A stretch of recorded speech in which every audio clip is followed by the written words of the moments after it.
This part is really this car's speed sensor, and there is steel wheel what takes contact inside in here. I have opened this gearbox, and there is this big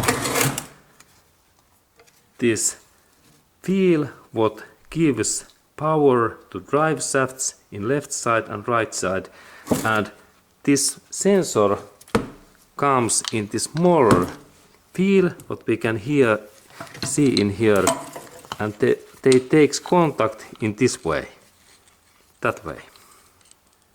And when this part moves, then this small wheel moves in that way, and this part then sends data to our car's dashboard speed meter.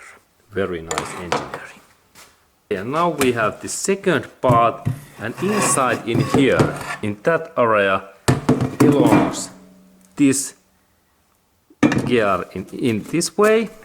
And now we can see that this rotates nicely, and there is the speed meter, this smaller wheel in here, and the speed meter comes in this hole in here, in that way. That way. And there is this right side drive shaft in here, and there is the speed meter sensor in here. Nice.